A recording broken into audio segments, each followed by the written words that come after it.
اعوذ باللہ من الشیطان الرجیم بسم اللہ الرحمن الرحیم۔ آج میں صبح کالج جا رہا تھا، تو جب میں درگوٹی بالا اوپر پہنچا تو میں نے وادی بنا کا ایک منظر دیکھا جو فطرت کا ایک خوبصورت منظر تھا۔ تو میں نے سوچا کہ چلو 1-2 منٹ کی ویڈیو بناتے ہیں، ویڈیو بنا کے دیکھنے والوں کو نظارہ کرا دیتے ہیں۔ اس میں ہمارے کچھ بھائی دیار غیر میں، کچھ بہت دور دور کے ممالک میں ہیں۔ تو یہ دیکھیں کہ شام کو بارش تھم گئی تھی، اور اس کے بعد آج جب سورج نے صبح انگڑائی لی تو اس انگڑائی کے بعد اس وقت ایسا پتہ چلتا ہے کہ جو پیر کلیسر اور جو قلعہ کرجائی کے درمیان ہے ایک پل بنا ہوا ہے، اور جو بادل ہیں وہ لگتا ہے کہ زمین پر سارے کے سارے اتر آئیں۔ حالانکہ یہ ایک دھند کا سماں ہے، پیچھے تک پتہ چلتا ہے کہ وادی بنا جو ہے وہ گم ہو گئی ہے۔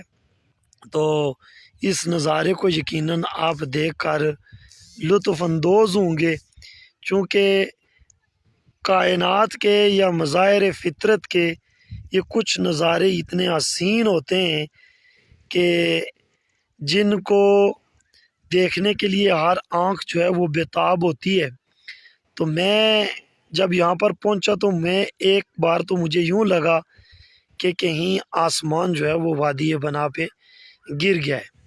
تو آپ یہ دیکھ سکتے ہیں کہ اس وقت جو میرا جو کیمرہ ہے یہ جموں کی جانب ہے، جموں کشمیر کی جانب ہے، اور دور دور تک آپ کو ایسا لگ رہا ہوگا کہ جو دانوں پہاڑیاں ہیں وہ اس وقت آپس میں مل گئی ہیں، اور ان کو ملانے کے لیے اس دھند نے جو ہے وہ اپنا کلیدی کردار ادا کیا ہے۔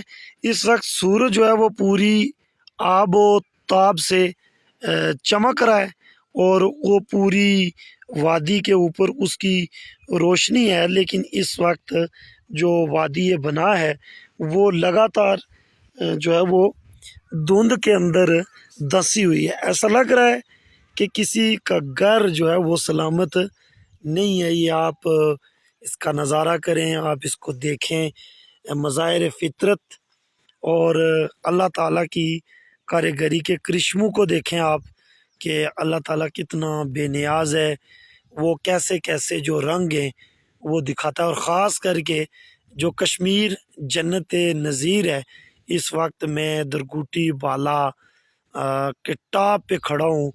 یہاں سے آگے پنجن چڑوئی جو ہے اس کا علاقہ نظر آ رہا ہے، اور یہ اوپر گگری بالا اور کتھیانہ اور درگوٹی بالا کا جو علاقہ ہے، چونکہ یہ علاقہ ٹاپ پر ہونے کی وجہ سے جو ہے وہ اس میں دھند کا سماں نہیں ہے۔ آپ یہاں سے آگے چڑوئی کے علاقے کو آپ دیکھیں اگر، تو بالکل صاف شفاف اور بڑی خوبصورت نظر آ رہا ہے۔ اور اس میں دیکھیں آپ آسمان کا رنگ بھی بالکل نیلا، یعنی کوئی بادل کا ٹکڑا نہیں ہے۔ لیکن جو ہی ہم وادی بنا کی طرف اپنا کیمرہ لے کے آتے ہیں تو اس میں دیکھیں کہ وادی بنا کے اندر ایک خوبصورت منظر جو آنکھوں کو طراوت بھی بخشتا ہے۔ اس وقت یہ پیچھے کی پہاڑیاں اور یہاں سے آگے، اور پتہ چلتا ہے کہ قلعہ کرجائی کے ساتھ ساتھ جو ایک پوری ایک دھار بنی ہوئی ہے، آپ اس کا نظارہ کریں۔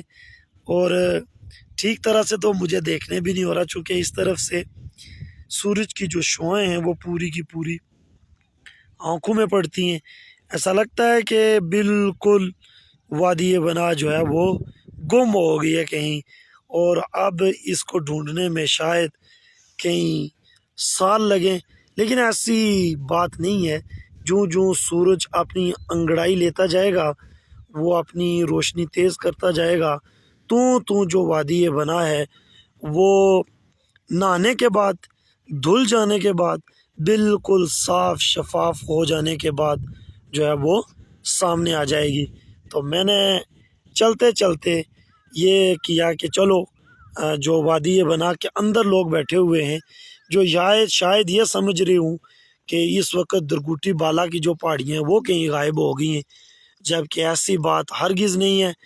پیر بڑے سر کے نیچے سیری، چتر، خانپر، درگوٹی کراس، ٹائیں، آگے جو ہے مقبوضہ علاقہ، اور اس کے علاوہ دربار مائتوتی، درکوٹی کراس اور بنڈلی، بروئیں، وسط بنڈلی، اور آگے کھرٹا، بروٹ، کہ یہ سارے کا سارا جو علاقہ ہے وہ اس وقت اس نے سفید چادر پہن لی ہے۔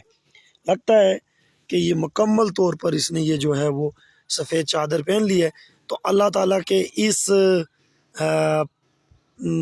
فطرت کے اس مظاہرے کو، اللہ تعالیٰ کی اس کارگری کو میں نے دیکھنے والی آنکھوں کے لیے ایک ویڈیو بنائی ہے۔ انشاءاللہ آج اس کو ہم فیس بک پر بھی لگا دیں گے۔ اپنی دعاؤں میں یاد رکھیے گا۔ انشاءاللہ ایسا اگر کوئی اور نظارہ پھر کبھی اسی طریقے کا ملا تو ہم ضرور آپ کو جو ہے وہ دکھائیں گے۔ اپنی دعاؤں میں یاد رکھیے گا۔ مجھے دیجیے اجازت، چونکہ اب ڈیوٹی ٹائم ہے، اور پھر انشاءاللہ ملاقات ہوگی۔ اللہ حافظ۔